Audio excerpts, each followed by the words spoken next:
Assalamualaikum warahmatullahi wabarakatuh. Jumpa lagi dengan Guru Bimbingan dan Konseling. Saya Sri Intani Ratna Suminar. Bagaimana kabarnya anak-anak semua? Mudah-mudahan selalu dalam keadaan sehat ya, dan selalu semangat dalam belajar. Nah, kali ini Ibu akan berbagi materi bimbingan dan konseling kelas 9 semester 1.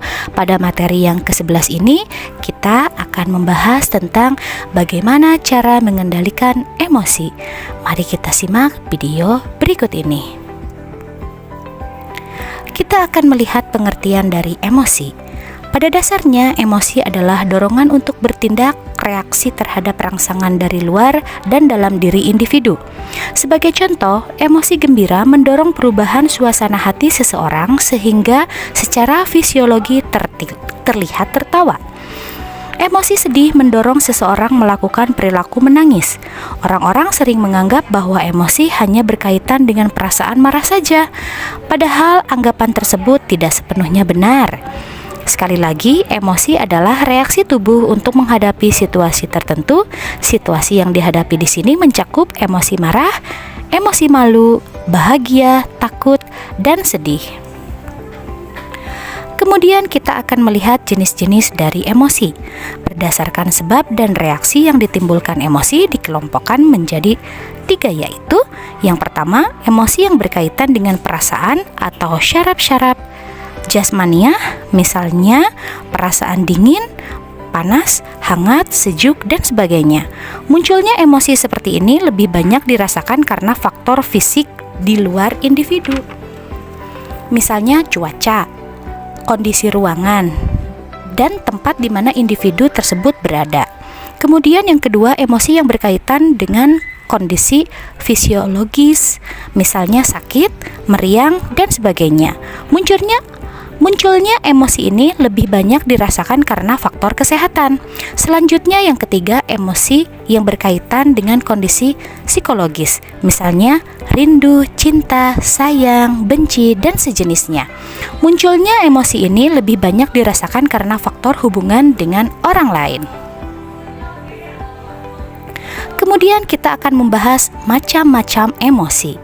Setiap orang tentunya pernah emosi, akan tetapi banyak orang yang mengidentifikasi emosi sebagai suatu hal yang negatif, seperti memukul, melempar barang, menghancurkan barang, yang biasanya kita sebut dengan marah.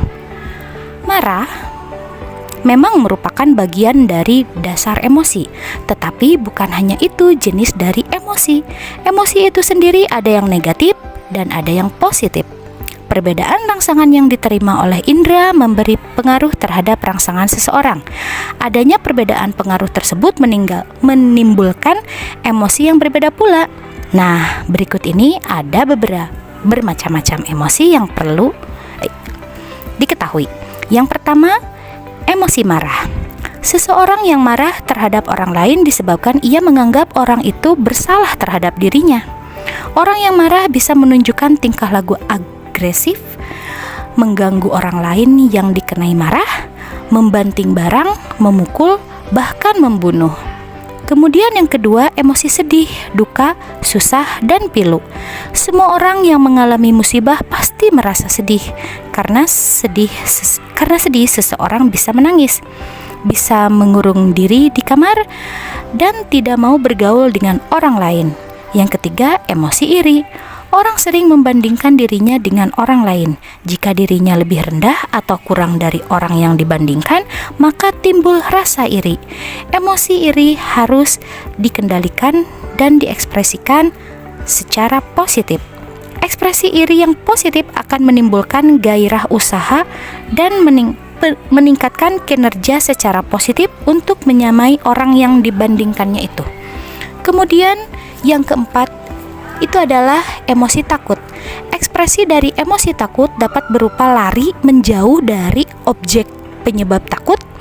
Rasa takut menyebabkan seseorang menghindari objek penyebab takut. Selanjutnya yang kelima adalah emosi cinta. Contoh dari ekspresi cinta adalah kisah remaja yang menjalin asmara. Semua orang harus mengendalikan emosi. Emosi yang tidak dapat dikendalikan dapat merugikan diri sendiri dan orang lain. Lalu bagaimana cara mengendalikan emosi secara psikologis? Ada beberapa cara yang dapat dilakukan untuk mengendalikan dan mengarahkan emosi secara positif, yaitu yang pertama, memilih situasi. Hindari keadaan yang dapat memicu emosi, terlebih emosi yang tidak dapat kamu inginkan. Jika kamu tahu bahwa kamu kemungkinan akan marah, atau ketika sedang terburu-buru, atau ketika sedang menunggu seseorang, maka persiapkanlah hal itu di awal. Keluarlah dari rumah atau suatu tempat sehingga kamu tidak akan marah atau terasa terburu-buru. Jika kamu akan marah atau ketika akan menunggu seseorang, bicarakan dengan seseorang tersebut untuk datang tepat waktu. Jika tidak, kamu bisa menghindari untuk bertemu dengannya. Yang kedua, modifikasi situasi. Mungkin kamu ingin mencoba mengurangi rasa kecewa. Contohnya ketika kamu berharap untuk membuat acara ulang tahun yang sempurna untuk teman atau keluarga, namun selalu saja ada hal yang tidak beres bagimu. Mungkin kamu menaruh target terlalu tinggi. Cobalah ubah situasi dengan mencari cara sesuai dengan kemampuanmu, sehingga acara bisa selesai sesuai dengan yang kamu inginkan. Kamu juga bisa menaruh target atau harapan yang tidak terlalu tinggi. Dengan begitu, kamu tidak akan merasa kecewa dengan apa yang kamu harapkan. Kemudian yang ketiga, alihkan fokus perhatian. Misalnya kamu secara terus-menerus merasa rendah dengan orang yang ada di sekitarmu, kamu sering menganggap orang lain lebih tinggi daripada kamu, selalu memperhatikan orang lain ketika berada di gym, kamu selalu iri ketika rekan kerjamu mendapat promosi, bahkan kamu sering merasa tertarik kepada mereka seperti magnet. Kamu selalu merapat. Kamu merasa heran atau iri kepada mereka tentang apa yang seseorang dapatkan. Jika seperti itu, coba kamu alihkan fokusmu dari orang lain. Cobalah fokus untuk diri sendiri atau hal-hal lain, sehingga kamu bisa merasakan lebih percaya diri dengan kemampuanmu. Nikmatilah prosesmu sendiri, sehingga kamu merasa bangga kepada dirimu sendiri. Yang keempat, ubah pemikiran. Inti dari emosi terdalam kita adalah sebuah keyakinan yang mendorongnya. Kamu merasa sedih ketika kamu yakin telah kehilangan sesuatu. Marah ketika memutuskan tujuanmu telah gagal.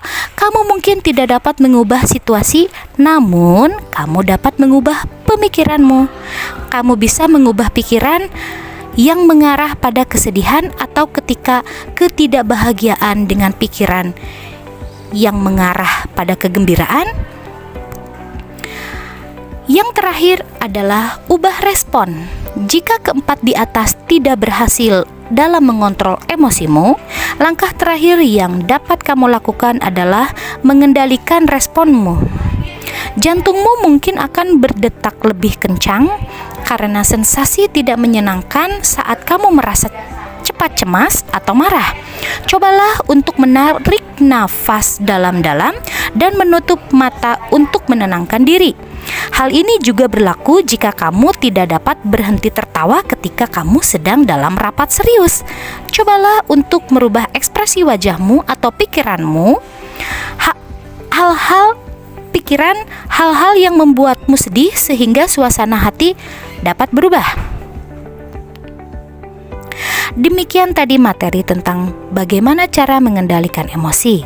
Mudah-mudahan setelah menonton video ini kita bisa lebih mengendalikan emosi kita dalam kehidupan kita sehari-hari.